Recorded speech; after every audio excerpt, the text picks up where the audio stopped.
I'm delighted to be joined in the studio by... Evelyn Whitfield. Hello, Miles. Hello, hello.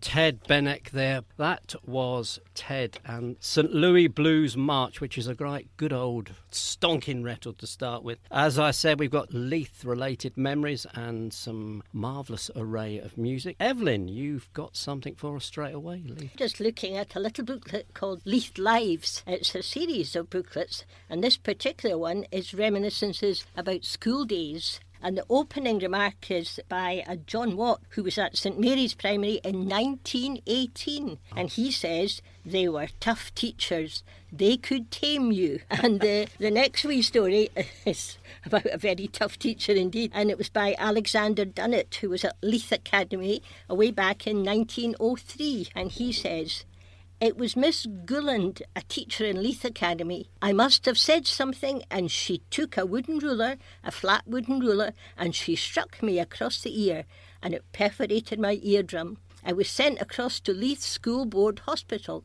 in front of the Links. I don't think the teacher was even told things like that were hushed up in those days. You just took a thing as done, and that was it. There were no appeals or anything like that, as there are nowadays. My mother and father were very hurt about it. In fact, I got one of the first hearing aids ever made. It was a great big thing with a huge bicycle battery on it and a huge microphone. You put that over your head. Oh, it was a horrible thing. I never used it. I wouldn't wear it. And I was sent to Hermitage Park School after that because I was deaf. Oh, for goodness sake. There's no come-uppance to anyone there, was there? Well, we'll have lots more readings from Evelyn, all related to Leith. As I said, we are Thelma FM. We are the broadcasting arm of the Living Memory Association. You can come along and see us at the Little Shop of Memory. We are at Ocean Terminal, and we are a hands-on museum, so there's hundreds and hundreds, probably thousands of objects you can look at, you can pick up and examine. We're going to cut to another record, and then we'll be back with Evelyn, but this one is, can remember, Ma, He's Making Eyes at Me, a firm old favourite.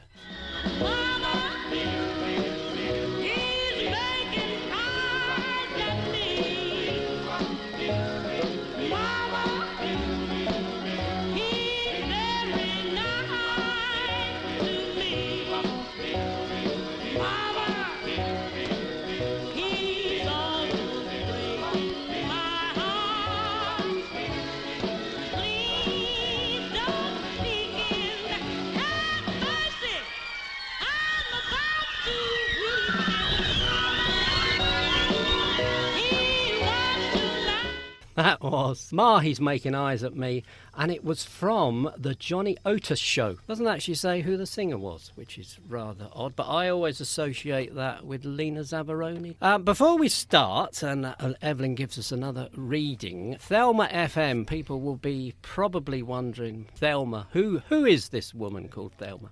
What is and who is Thelma, Evelyn? Well, I'm always being credited with thinking up the name Thelma, but in fact we were just knocking about some ideas, and of course LMA is Living Memory Association, and I seem to remember painting a little paper banner. We must have been having a little party or something, and it was to go across the room, this paper banner, and I did in large capital letters, I put THE for the, and then LMA, but obviously my spacing made it look like THELMA, and that spelt the word Thelma. And it just took off from there, and everybody's called it Thelma ever since. And it is, I mean, the Living Memory Association, that's who we are. It's quite a mouthful, so the LMA, Thelma, it's just ideal, isn't it, really? So we're going to go into these Leith memories. Evelyn, what have you got there? Well, I'm back with another two memories that indicate school days were not necessarily the happiest days of your life. This one is from Robert Noble, who was at Yard Heads School in 1917. And he says, least wee thing, you got the strap. I had a Miss Bruce. She was the worst I ever had. If she went out, she had the prefect, Dorothy, you look after them. Then she would go out. And if you maybe couldn't sit like a dummy all day, and maybe I spoke, Dorothy used to put the initials on the blackboard each time they spoke. And of course, when the teacher came back, she would look at the blackboard and see these. Come out, you, come out. And you used to sit on your hands to take the sting away. I'm sure some of our listeners remember the sting of this leather strap. It was actually truly terrifying, these schools. The threat of it as well. Yeah, absolutely. Some teachers used to wallop the desk just to make a frightening noise as a threat. The next little memory is from a girl, Alice Hulliston, who was at Leith Academy Secondary in 1908. And she says, I had a French teacher, a Mr. Johnson. He was a bit hard. I was in a mixed class. He didn't like the girls. The least thing, he strapped the girls. I can remember one time he accused Patsy Thomas of talking, and she wasn't really talking, and he took her out and strapped her. So much so that we all got up on our seats for him to stop, and one of the girls went for her form mistress, and we asked to be changed from him. We were changed quite soon after that. So there was something. At least they listened to them on that occasion. And were you a good girl at school? Oh, I think I was very keen on school, yes. I was very enthusiastic. I did once get the strap for talking out of turn, though. I went home and told my mum and was crying and expecting sympathy. And, of course, I got another row from my mum for annoying the teacher. So that streak of rebelliousness has always been there. Is that what you're saying? I remember getting, where I went to school, they called it the DAP, which was the plimsoll. Oh. For fighting. Oh. For fighting? For fighting, Oh, yes. Aggressive child, were you? I think we're cut to another record, actually. And you can't get more Scottish than Jimmy Shand, can you? This is Bluebell, Jimmy Shand.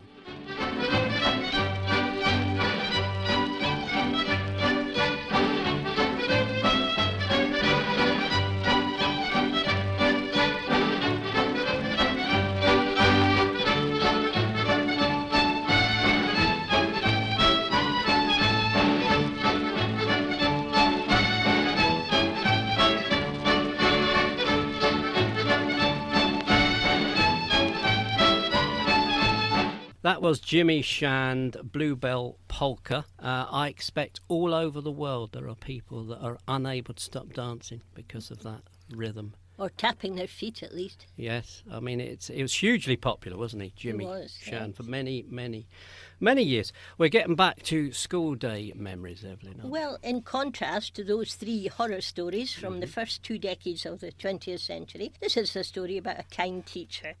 And it's from Charles Crawford, who was at Dr. Bell's in 1921. And he says, some of the teachers were very much aware of the poverty that existed, and others were only concerned for their own lot. There were 1 or 2 in particular that you remember better than the rest. There were 2 teachers. They were both called Mackenzie. There was a fat Mr. Mackenzie and a thin Mr. Mackenzie. They were like Laurel and Hardy. The thin Mackenzie was a very austere person. The fat one was a much jollier character. Oh, I beg your pardon, it wasn't Mr. It just said Mackenzie and I assumed Mr. But he's saying she, so it must have been Miss Mackenzie. Right. And the fat one was a much jollier character. She used to, on a Friday, there was a small gymnasium in the school, a big long room, and she used to have a class. I don't know how many times it would happen to you individually, probably about every 4 or 5 weeks. She would have a scatter of sweeties. And you would all dive for the sweeties to see how many you could get. Looking back, I'm quite sure she must have had quite a compassionate nature and was a selective person. She used to select about 2 people every Friday, and you got a wee note from her, and you took it to Rankin's, the fruit shop, which was just next to the school almost. You took this wee note in to one of the assistants, and you got an orange or an apple. I managed to get the orange on a couple of occasions. She obviously must have paid for that afterward. She stands out in my memory as being that kind of person. Oh, that's great, It's a lovely story. It is, isn't it? As you say, that kind of thinking out what your pupils need. Yeah, absolutely. Another one, or shall we? Here's one from David Kilpatrick's primary in 1913, Alison Grant. In David Kilpatrick, the memories were very happy. That was the little school away at the back. And we had a teacher there who was really lovely. And she used to invite us to her house every Saturday morning. And we were to knit mitts for the soldiers. I must have been rotten at everything because I couldn't knit in those days. Her mother used to make cocoa and scones for us. And this day she says to me, you know, Alison, you keep dropping stitches. You're the reason the soldiers are not winning the war.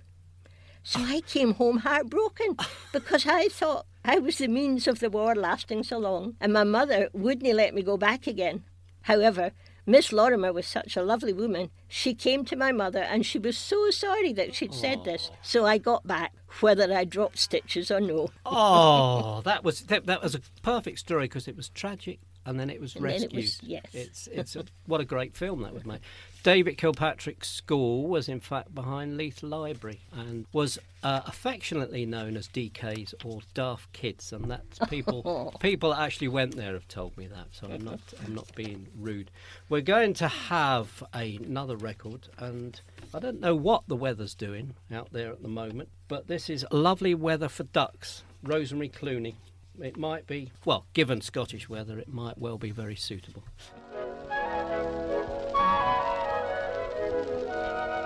When the good life seems to have missed us, and there's no kick thinking of Christmas, just keep your chin up, brush your troubles away. There is always some cheer in every shower. Think of the good it does a flower. So let's find the bright side. George Clooney's auntie there, Rosemary Clooney, singing about duck. Was she? She was. I didn't know that. Did you not? No. Well, I'm not making that up, honestly. We're talking about Leith. We're talking with some school day memories. You are listening to Thelma FM. We are the broadcasting arm of the Living Memory Association, and we are broadcasting from the Little Shop of Memory at Ocean Terminal. Evelyn, you were a teacher. I was a teacher, primary teacher. I was a late starter. I was in my 30s when I started teaching after my own children were established at school, and I went to Murray House for 3 years. I taught at Juniper Green the whole of my teaching career from 1980 to 2002. And I had all different classes up and down the school. And eventually I was running the nursery department for the last 8 years that I was teaching. I don't see you as being a teacher that ruled the class with a strap, though, somehow. Indeed not. If I had any feelings, it was keeping order in my class. Because sometimes children had lovely little individual stories to tell you, but if it went on too long, the rest of the class was getting a bit rumbly. Right. And certainly in the upper part of Juniper Green School, it was semi-open plan. So there weren't classrooms, there were bays that looked out onto a corridor with people walking up and down, and you could hear what was going in the next door bay.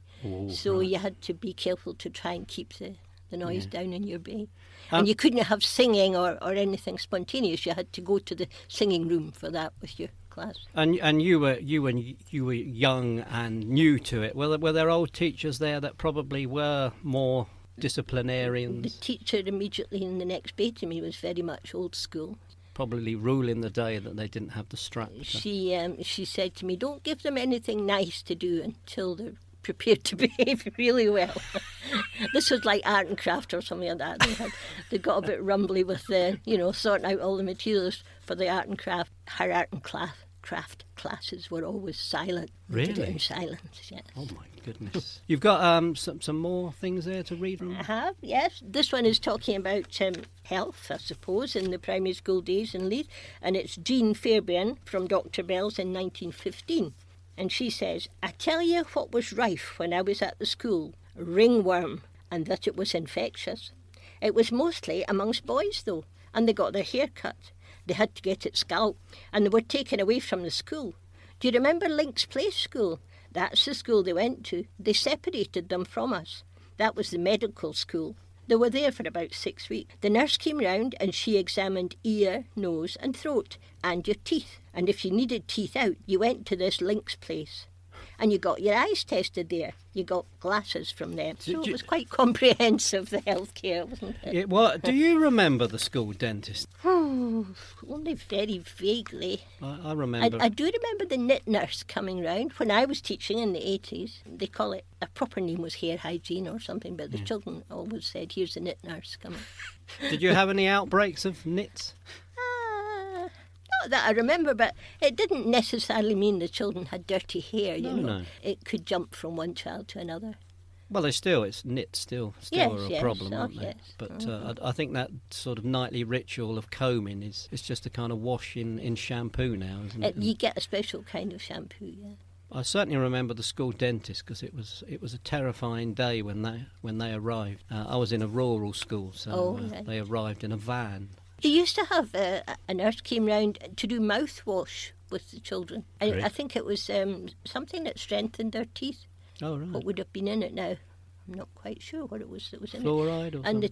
Yeah, probably fluoride. The children had to take the mouthful of stuff, not swallow it, but swish it from side to side. She would go around making sure they were swishing enthusiastically.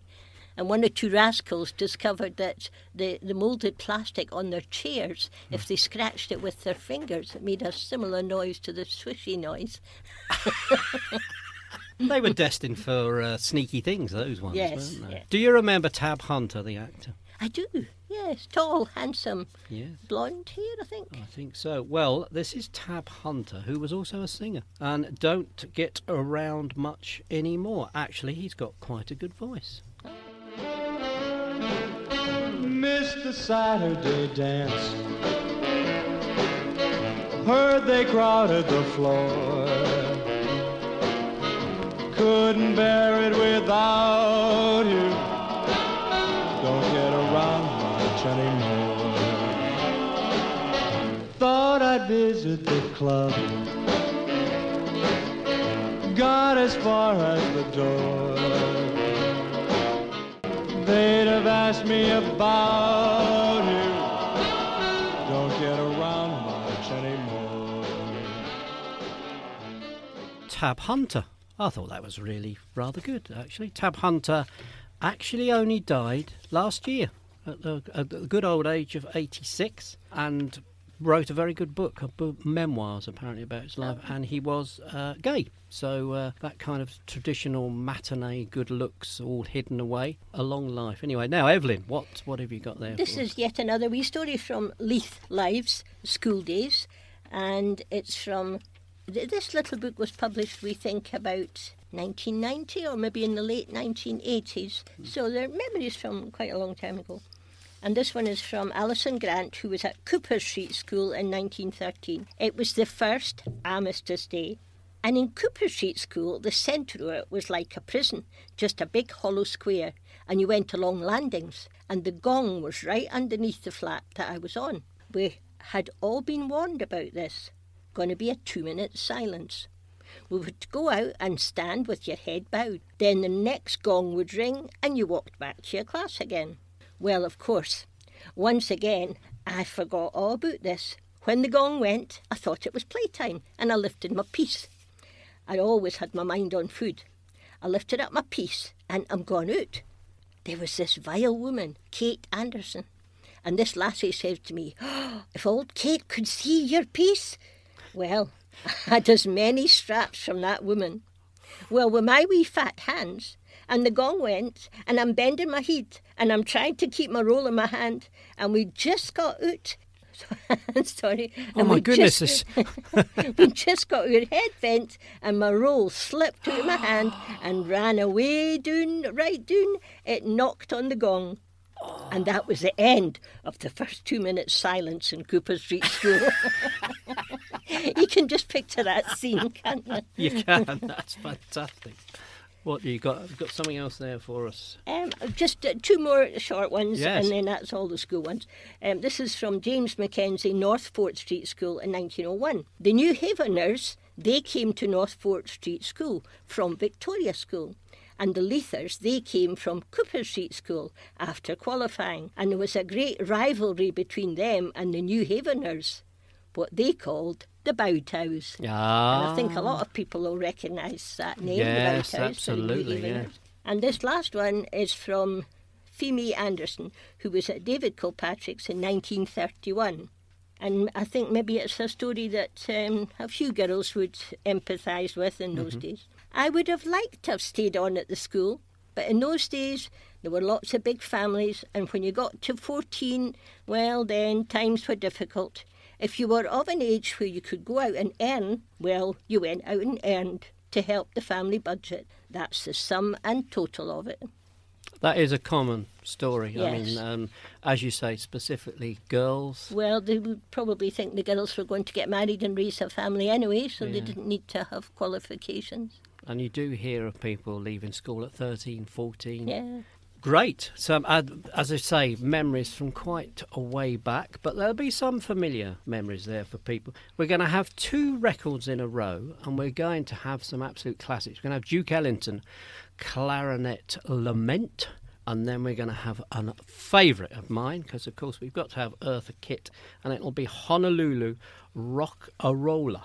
But we'll start with Duke Ellington.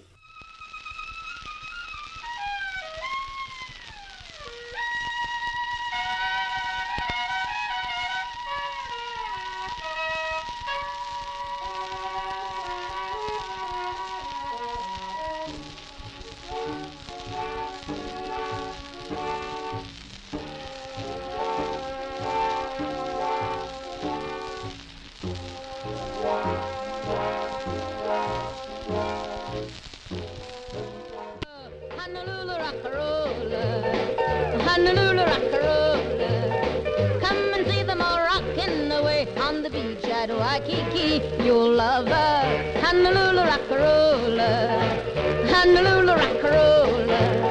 Hula hula girls swing away beneath the palm trees by the sea. You'll see them swing. The little rascals. They love to swing. The little rascals. Be sure to bring along a ukulele to serenade. You see, Eartha behaved herself, which is ironically, really, because we've got a lovely record LP brought in by our good friend David Donaldson, and it's entitled That Bad Eartha, but she was good. These are all 78 records we're playing here, so you will forgive the rather crackly nature of Clarinet Lament, Duke Ellington, the first record in our 2-record sequence there, and we went straight into Honolulu Rock and Roller, Eartha Kitt, of course. And Evelyn, what are we into now here? Well, I've got a different book now called Old Leith. It's by Guthrie Hutton. It's not reminiscences this time, it's more like a history of Leith, and it's got some lovely black and white pictures. I've got 2 side by side here that are both the Kirkgate, and the caption under the first one says, "The Kirkgate was Old Leith's main street. It was narrow, and in the early days made even narrower by projecting stairs and shop signs, and it was not quite straight, a product of the days before town planners. But the planners came in the 1960s, and in one of the worst excesses of that decade, they destroyed it. All that remains in the eerie, echoing silence is Trinity House, on the left of the picture here, and South Leith Parish Church opposite. The church started life as St Mary's Chapel in 1483, and was partly destroyed in the Siege of Leith in 1560. The ruined remains were taken over by the Reformers, but the church was not completely rebuilt until 1847. Little remains of the original. Even less remains of the Trinity House of 1555, which was replaced by the present building in 1816. Now, the alongside picture is quite different.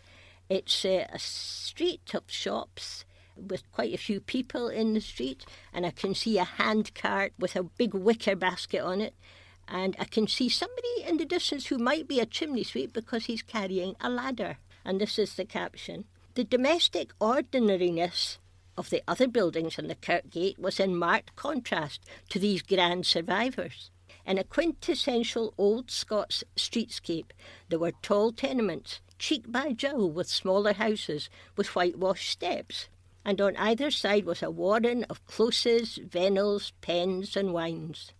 The Kirkgate was a friendly, pulsating, lively, crowded street, so crowded that policemen couldn't walk down it side by side. Cats basked in the sun on the ledges of dusty windows, while humankind bustled in and out of shops, so many and so diverse that some of the people never shopped anywhere else. There were specialist butchers and penny stores, fish shops and hairdressers. Tea and sugar came straight from the sack, broken biscuits from glass-topped bins, 2 ounces of sweets cost a few pence, and the list is endless. That's a lovely bit of prose, actually, It isn't is, it? isn't And who it? was that by again, Evelyn? That was by Guthrie Hutton in a book called Old Leith. Well, a lovely description. I'm sure that'll bring back a lot of memories to people, because people still talk about the Kirkgate and obviously not being quite the same as it was. They used to say you could get anything from a needle to an anchor there. Yes, there I can were imagine. many shops. And people never shopped anywhere else. I suppose people didn't go uptown because Leith was quite separate from Edinburgh in the old days. And people have spoken about the fact that even if you moved away from Leith on a Saturday, you would come back to do your shopping in the Kirkgate or Great Junction Street.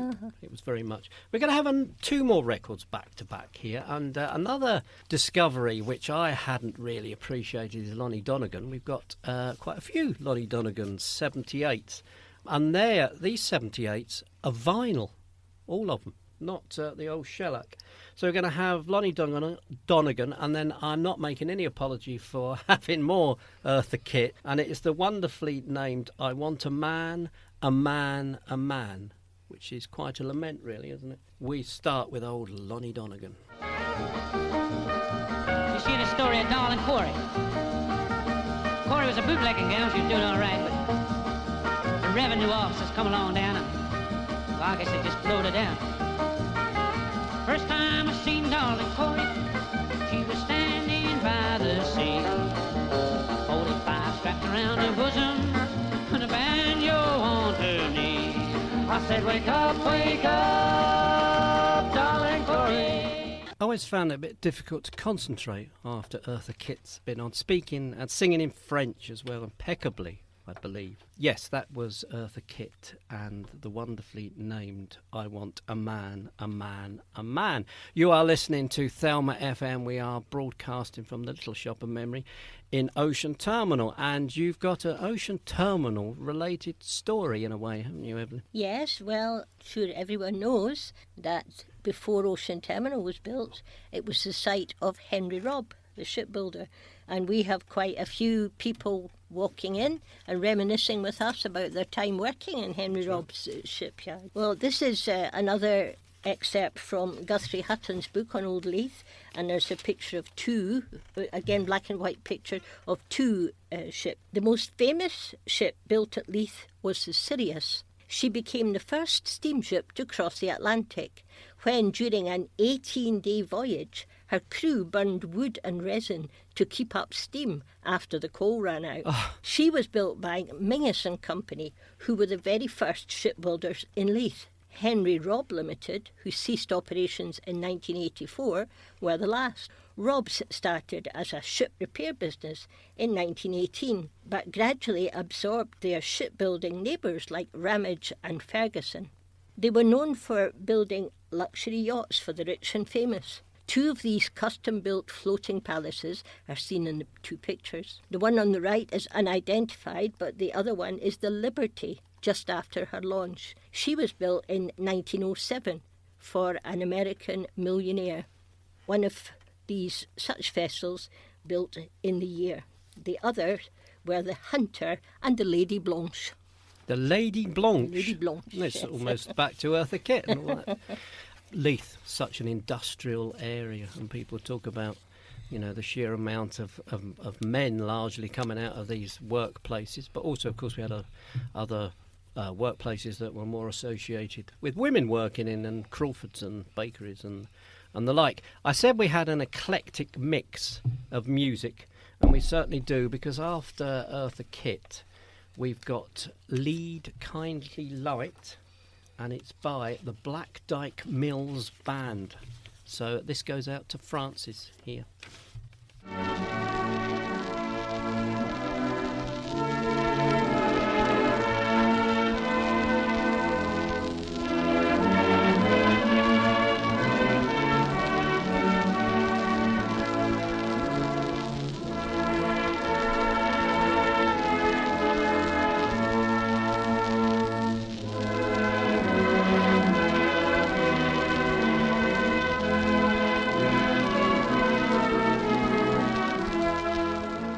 That was lovely, actually. It was Lead Kindly Light, and it was Black Dyke Mills Band, brass band, obviously still going down there in Yorkshire. We are the Living Memory Association, and you are listening to Thelma FM.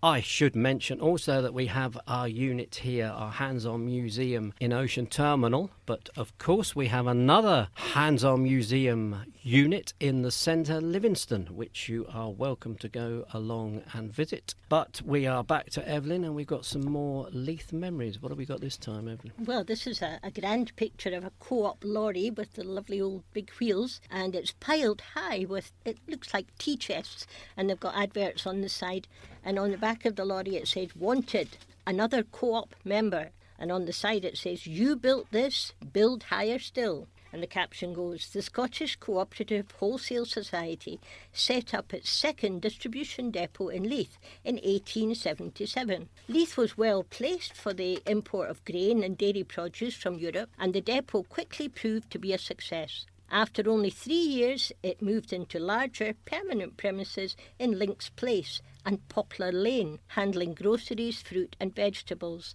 ham curing, tea and coffee blending, and many other items. It even handled cattle sales for a time. Later there was a preserve factory in Bath Street, beside the transport garage, where this lorry would have been based. It's pictured here beside the Links, a more photogenic location than Bath Street, which was later renamed Salamander Place, presumably to avoid confusion with Bath Street in Portobello. Of course, which was a common thing, these same street names. We had a George Street in Leith, which obviously had to bow down to George Street in Edinburgh in the end. This picture is a panoramic picture of Leith Links and Arthur's Seat, and the caption goes, "Leith can fairly claim to be the home of golf. Eat your heart out, St Andrews." The earliest record of the game is a ban imposed by King James II in 1457 because it disrupted his army's archery practice on Leith Links. More significantly, the rules that formed the basis of the modern game were written down by Leith's Honourable Company of Edinburgh Golfers in 1744. The company had a 5-hole course around the perimeter of the links, but with many other people using the links, the cry of "4" must have been heard rather too often because they left and now play at the more exclusive surroundings of Muirfield. Other sports like football, cricket and even cockfighting used the links at some time, and they were also used for grazing animals and hanging out washing. Originally, when the links extended to the shore, the sands were used for the Leith races. They too have moved to Musselburgh. Goodness me, so it was a real hub of everything, really, Certainly wasn't was. it? Leith Links. And now, of course, it has the Leith Gala.